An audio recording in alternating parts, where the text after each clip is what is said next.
Hey, I'm Sarah. Living in a quiet suburban neighborhood sounds like a dream, right? Not for me. When I was 15, my life was flipped upside down when my dad remarried Janet. Along with her came two kids, Alex, 17, and Brenda, 14. From the outside, they seemed like your typical teens, but their attitude towards me was anything but typical. It started subtly. Whispers here, a snicker there. At first, I thought I was just being paranoid, but the pattern soon became clear. Did you actually think you were invited to sit with us? Brenda sneered one morning as I approached the breakfast table, her eyes barely lifting from her phone.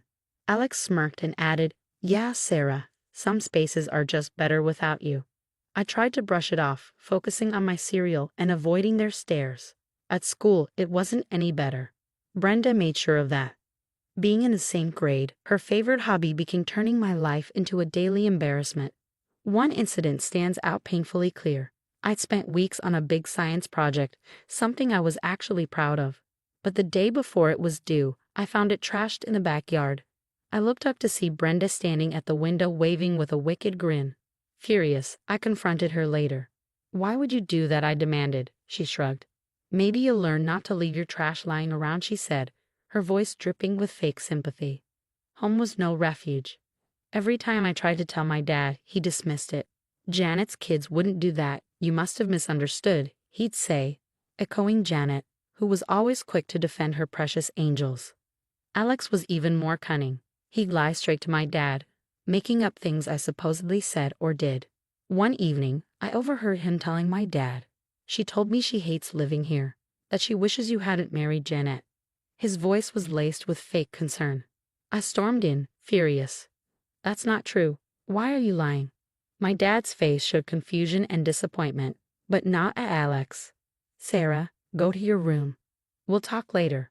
But we never did. Every time it was my word against theirs, and I always lost. Feeling isolated became my norm. School was a nightmare. Home was worse. As my 18th birthday approached, I made a decision. I couldn't thrive here. I was barely surviving. The night before my birthday, I packed a small bag. "I can't do this anymore," I whispered to myself, feeling a mix of fear and relief. Leaving was my only option, my only shot at building a life for myself away from the lies, cruelty, and constant undermining. The morning I turned 18 was the first day of my real life. I left before dawn, the house quiet. My bag was light, but my heart was heavy with hope. I boarded a bus to a city 4 hours away, where I'd start college and hopefully a new chapter. College was overwhelming at first. The campus was huge, the crowds intimidating, and for the first few weeks, I clutched my schedule like a lifeline. The loneliness was suffocating. Every laugh I heard, every group of friends I saw, reminded me of what I'd left behind, not just a family but the hope of ever belonging somewhere. But I was determined not to let my past define my future. I threw myself into my studies, spending long hours in the library. Slowly, things started to change. I picked up a part-time job at the campus cafe, a noisy, bustling spot that left me no time to dwell on my troubles. It was there I met Mia, a fellow student with a bright smile and a talent for making everyone feel included. "Hey, you're the girl always buried in her textbooks, right?" Saving the world one page at a time, Mia joked one afternoon, handing me a coffee during my break. I chuckled, surprised by the warmth her simple gesture sparked. "Trying to, at least." "I'm Sarah," I replied. From that day on, Mia made sure to include me, inviting me to study groups and introducing me to others. Slowly, without even realizing it, I was no longer the girl watching from the sidelines. College wasn't just about making friends, though. I threw myself into my major, business management, with a passion fueled by the desire to never feel powerless again.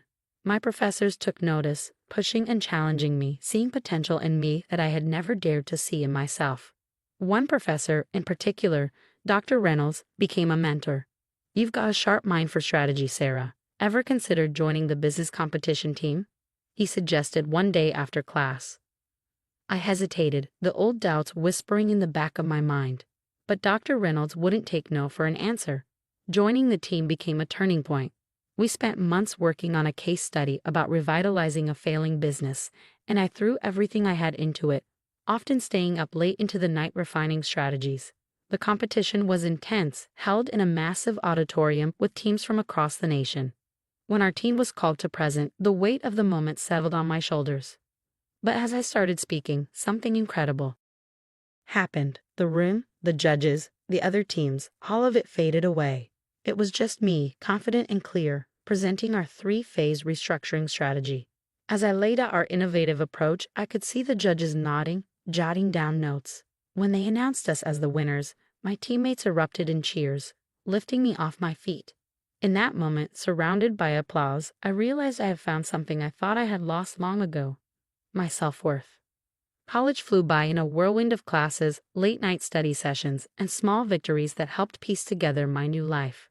By the time graduation rolled around, I wasn't just a student with good grades. I was a leader, a friend, and a competitor. I graduated with honors, a moment of immense pride as I stood draped in my cap and gown. After the ceremony, Dr. Reynolds pulled me aside. "Got something for you," he said, handing me an envelope. Inside was a job offer from one of the top firms in the city. Holding that crisp piece of paper in my hands, I knew it was more than just an offer. It was a symbol of everything I had fought to achieve. From the ashes of my old life, I had risen, rebuilt, and was now ready to conquer. Stepping into the corporate world felt like entering another intense competition. Only this time, the stakes were higher, the rivals tougher, and the victories even sweeter. I climbed the corporate ladder through hard work and sharp acumen, the same traits that had impressed my professors and peers alike. Every promotion felt like a vindication, proof that I was more than what my past had defined me to be. Then came the unexpected twists. Our company announced a merger with a struggling competitor, a move that promised to expand our reach but brought a host of integration challenges. Among them, to my utter disbelief, was the arrival of Alex and Brenda. The day they walked into the office, part of a group being toured around, was a moment I'll never forget. Alex wore his usual cocky smile, while Brenda looked as though she owned the place, despite the nervousness she was trying to hide. They didn't recognize me at first. I was just another face among their new colleagues. But that anonymity didn't last long. A week later, after the dust of the merger had settled, I was promoted to manage a new team, which included them. The announcement was formal, a quick introduction by our director. "Sarah will be heading the project team for the integration process. I expect everyone to give her your full cooperation," he said in a tone that left no room for argument. When our eyes met, I saw Alex's expression shift rapidly: surprise, then recognition, and finally resentment. Brenda's reaction was more subtle, her face hardening as she registered the news, but her displeasure was clear. Our first team meeting was tense. As I outlined the project goals and timelines, I could feel their eyes on me, searching for a weakness, a crack in my armor. After the meeting, Alex finally broke the silence. "So we're reporting to you now?" he asked, his voice laced with sarcasm. "Yes, Alex. I'll be expecting updates on your sections by the end of the week," I responded, my tone polite but firm. Brenda just nodded, her lips pressed into a thin line. Over the next few weeks, they tested me, missing deadlines, questioning my decisions in emails. But each challenge was met with calm, professional responses. I reminded them of company policies, stayed firm on expectations, and made sure my feedback was constructive. Slowly, their overt resistance waned, replaced by a begrudging acceptance. The initial shock at my authority gave way to the realization that I was no longer the same Sarah they had tormented years ago. Watching them struggle to adapt to the new dynamics was an ironic twist of fate. I didn't revel in their discomfort, but I couldn't help but appreciate the justice of the situation. They were no longer in control, and their past actions had no power here. Navigating this reversal of roles required careful balance. I had to manage not only the project but also the undercurrents of our shared history, ensuring that it didn't cloud my judgment or affect the team's overall performance. With each passing day, I grew more adept at maintaining that balance, my confidence bolstered by the support of my team and the visible results of our work. In this new chapter of my life, the tables had turned. I was no longer a victim, I was a leader, and I was no longer just surviving. I was thriving. Thriving in a world that had once seemed set against me. A year into managing the integration project, I had settled into my role with a newfound ease. The office buzzed with activity, a constant hum of productivity that I had helped foster. But amid this success, a troubling discovery loomed on the horizon, one that would test my professionalism in ways I had never anticipated. During a routine audit of the project's finances, discrepancies began to emerge. The numbers didn't add up, and certain allocations appeared suspiciously vague. Digging deeper, I followed the trail of irregularities, which led to an unsettling revelation. Alex had been diverting funds. This wasn't just a mistake, it was embezzlement. Handling this discovery required all of my resolve. I reported the findings to the compliance department, presenting the evidence without a hint of the personal history that colored the situation. The investigation that followed was swift and thorough. Alex was called in, the evidence laid out before him, and the gravity of his situation made clear. He faced legal consequences and was terminated from his position.